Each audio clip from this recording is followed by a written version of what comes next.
আসসালামু আলাইকুম সবাইকে। কেমন আছেন সবাই? আশা করি অনেক ভালো। আজকে একটা ইন্টারেস্টিং গল্প বলতে যাচ্ছি। আজকের গল্পটা ওয়ার্ল্ড রেকর্ড নিয়ে। ওয়ার্ল্ড রেকর্ড কথাটা শুনলে প্রথমে মাথায় কী আসে? নিশ্চয়ই অনেক ইন্টারেস্টিং কিছু করেছে সে, যেটা আর কেউ করতে পারেনি। ভালো কিছুই তো মাথায় আসে, রাইট? কিন্তু আজকের ওয়ার্ল্ড রেকর্ড একটু অন্যরকম। আজকের ওয়ার্ল্ড রেকর্ডটা হচ্ছে ওয়ার্ল্ডের সবচেয়ে ইয়াংগেস্ট সিরিয়াল কিলারকে নিয়ে। আজকের ঘটনাটা আমরা শুনবো সেটা বিহারের ছোট্ট একটা গ্রাম মুসরিতে ঘটেছিল। এই গ্রামের মানুষজন অতটা টাকা পয়সাওয়ালা ছিল না, তাদের দিন আনি দিন খাই টাইপের অবস্থা ছিল।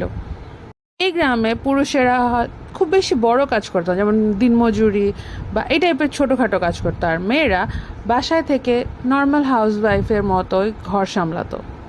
সো এই গ্রামের দিনগুলো নর্মাল যেমন দিন যায় তেমনই যেত আর কি। কিন্তু এই শান্তশিষ্ট গ্রামে একদিন চুনচুন দেবী নামে এক মহিলা পুলিশের কাছে যায় যে তার একটা 6 মাসের মেয়ে খুশবু হারিয়ে গিয়েছে।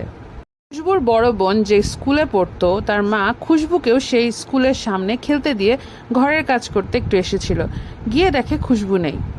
তাই চুনচুন দেবী সাড্ডাবাড়ির ছোট বউকে নিয়ে পুলিশের কাছে যায়। সাডাবাড়ির ছোট বউ বারবার পুলিশকে বলছিল, প্লিজ আপনারা অমরজিৎ সাডাকে একটু জিজ্ঞেস করেন, হয়তোবা ও জানবে যে খুশবু কোথায়। এই যে অমরজিৎ সাডার কথা বলা হচ্ছিল, সে মাত্র 7 বছর একটা ছেলে, এই জন্য পুলিশের ব্যাপারটা তত গা দিচ্ছিল না। কিন্তু এই অমরজিৎ সাডার আপন চাচি যখন বারবার বলছিল যে এই বাচ্চাটাকে বারবার জিজ্ঞেস করেন, তখন পুলিশের একটু সন্দেহ হয়। তখন পুলিশ অমরজিৎ সাডাকে খুঁজতে যায় এবং খুশবু যেখানে মিসিং হয়েছিল তার আশেপাশেই তাকে খেলতে দেখা যায়। অমরজিৎ সাডার পরিবারে ছিল তার বাবা বলরাম সাডা, যে একজন দিনমজুর ছিল, আর ছিল 4 বছর একটা বোন, আর কিছুদিন আগে তার আরেকটি 6 মাসের বোন মারা গিয়েছিল। অমরজিৎকে যখন পুলিশ জিজ্ঞেস করে যে তুমি কি খুশবুর ব্যাপারে কিছু জানো, অমরজিৎ কোনো কথা বলে না, জাস্ট হাসতে থাকে। তো পুলিশের একটু সন্দেহ হয় যে বাচ্চাটা হাসছে কেন। তখন পুলিশ তাকে আরও বারবার জিজ্ঞেস করতে থাকে। তো একসময় এসে অমরজিৎ একজন পুলিশকে বলে, তুমি যদি আমাকে বিস্কুট খেতে দাও তাহলে আমি তোমাকে জানাবো যে খুশবু কোথায়।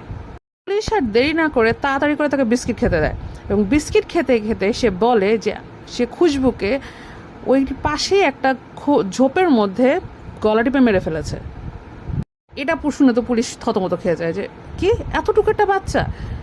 যে জায়গার কথা অমরজিৎ বলেছিল সে জায়গায় গিয়ে আসলে খুশবুর লাশ খুঁজে পাওয়া যায়।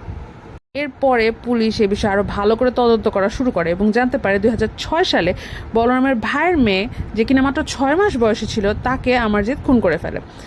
এবং তার 6 মাস না কাটতে কাটতে বলরামের নিজের মেয়ে অর্থাৎ অমরজিতের আপন বোন, যে মাত্র 8 মাসের ছিল, তাকেও অমরজিৎ মেরে ফেলে। কিন্তু এটা পরিবারের মধ্যে হওয়ায় তারা মনে করে বাচ্চা ছেলে ভুল করে ফেলেছে, এই জন্য জিনিসটা ধামাচাপা দিয়ে দেয় এবং পুলিশের কাছে যায় না যে ঝামেলা টামেলা হবে, দরকার নেই। কিন্তু এই দুটো খুনের জাস্ট 3 মাস পরেই সে আবার খুশবুকে খুন করে।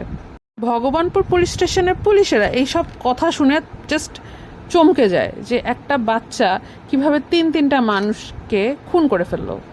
এরপরে অমরজিতের বিচার শুরু হয় এবং বিচারে যেহেতু সে ছোট ছিল এই জন্যে তাকে কোনো জেল দেওয়া হয় না, বাট তাকে জুভিনিয়াল হোমে বা চাইল্ড হোমে পাঠিয়ে দেওয়া হয়। বলা হয় যে তার 18 বছর হওয়া পর্যন্ত সেই চাইল্ড হোমেই থাকবে এবং তারপর তাকে মুক্তি দেওয়া হবে। হিসেব অনুযায়ী 2016 সালে অমরজিতের 18 বছর হয় এবং তাকে জেল থেকে মুক্তি দেওয়া হয়। কিন্তু সে এখন কোথায় আছে, কি নামে আছে, কেউ জানে না। মাত্র 8 বছর বয়সে 3টা খুন করে ফেলার জন্য তার নাম গিনিস বুক অফ ওয়ার্ল্ড রেকর্ডে ইয়াংগেস্ট সিরিয়াল কিলার হিসেবে আছে। যেহেতু তার চাইল্ড হোম থেকে বের হওয়ার পরে কোনো তথ্য পাওয়া যায়নি, হয়তো বা আপনার আশেপাশে সে ঘুরছে ফিরছে, আপনি জানেনও না, তো সাবধানে থাকবেন। তো আজকে গল্প এই পর্যন্তই, আবার দেখা হবে নতুন কোনো গল্প নিয়ে। আল্লাহ হাফেজ।